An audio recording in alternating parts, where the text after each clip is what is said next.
Hey guys, Plain and Simple Man here, and today I want to talk about the big presentation Microsoft had talking about Windows 10 and DirectX 12. Now, they started out talking about the impact that it was going to have on PCs, tablets, smartphones, and of course, the Xbox One. The beginning of the presentation, I gotta be honest, I wasn't too interested in, but when Phil Spencer came in to talk about how it's going to change gaming for Xbox One owners and PC users, I have to admit, guys, I was pretty excited. Now, I already mentioned in the past that Phil Spencer, in my opinion, really changed the Xbox division at Microsoft. I guess you could say he is the godfather of Xbox. Make no mistake, guys, I'm not saying Phil Spencer invented Windows 10 and DirectX 12, but if anybody out there can help integrate those into the console and make it better, well, the godfather can. However, I want to know, what is Windows 10 and DirectX 12 going to do to really make the gaming experience better for gamers on the Xbox One? Now, I'm not skeptical, guys, and I do have high hopes, but I personally don't care for streaming from my console to a PC or playing games on anything but my Xbox One. So for me, some of those features are just redundant, to be perfectly honest. And with all those gamers out there making YouTube videos, me included, how about we make improvements to the game DVR resolution? As of right now, it outputs at 720p. Not like resolution makes it, it's not the be-all, ends-all thing, but it would be nice to have 1080p. And it only records for 5 minutes. So why don't we just make it user-friendly? Increase recording time and allow us to record all the voice, chat party, and all that kind of stuff, and make better editing software, and of course, increase the resolution. Now guys, as I said, I don't need cross-platform gaming. I just want to game with my Xbox One. That's exactly why I bought it. Now don't get me wrong, guys, the console has evolved, and it's clearly going to get better with the new user interface of Windows 10, of course, along with DirectX 12. I'm sure it will.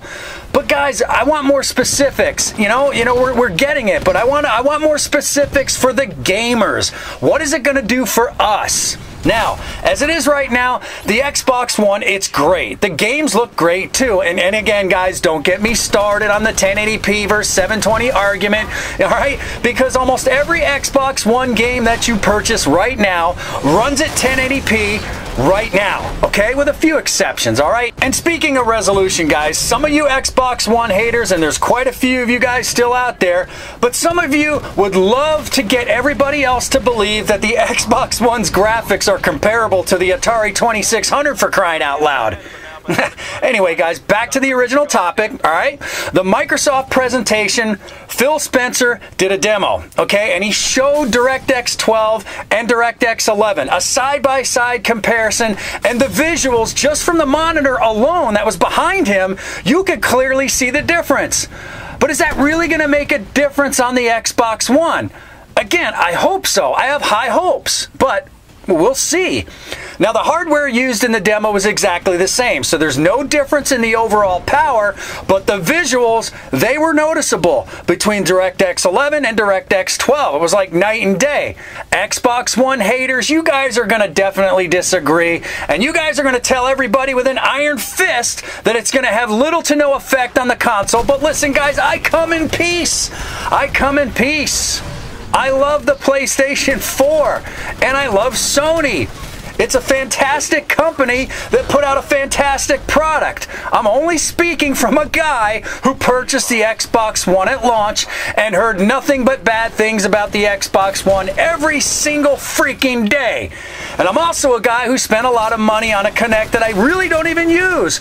I'm also a guy that at one point, I actually wondered if I made the right decision when choosing the Xbox One over a PlayStation 4. I'm also a guy that saw PlayStation 4 dominate for exactly 12 months, destroying all of my hope of ever getting out of the shadows of Sony and PlayStation 4. But guys, there is light at the end of the tunnel. Monthly updates, as I said before, since day one, and yes, I'm proud that Microsoft has taken November and December in sales from Sony. Why not, guys? Jeez, rejoice, my fellow Xbox One owners, seriously! Finally! And now, Windows 10 and DirectX 12, Halo's coming. I mean, guys, I have to be honest, I am excited. I am. competition is needed. I mean, you look at sports, Yankees, Red Sox, Lakers, Celtics, Manchester United, and whoever their rivals are, whatever. And just about every rivalry you can think of, you cannot have one without the other. And guess what, gamers? Sony and Microsoft need each other as well. And I believe Phil Spencer, the newly dubbed Godfather of Xbox by me, is the reason for this. The only thing for me is I just don't know when Windows 10 is coming and DirectX 12. I mean, it's like Christmas. It's a big surprise.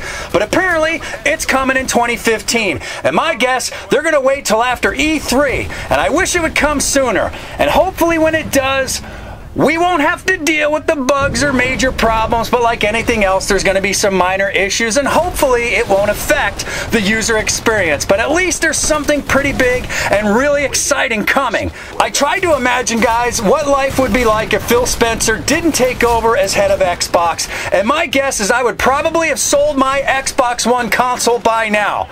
I don't know, guys. This is getting good. It really is. Now tell me what you guys think. I want to hear from you guys. I want to hear your thoughts. And please, guys, provide some intelligent feedback. Xbox One rules, PlayStation 4 FTW, or PC Master Race comments are not going to cut it. And besides, let's not be ignorant, guys. Let's have an intelligent discussion about this. This is good stuff for Sony and Microsoft, whether you want to believe it or not. Alright, guys, that's all the time I have. And remember to like, subscribe, comment, and share my stuff, guys. You gotta do it. You just have to do it. I'm out of here.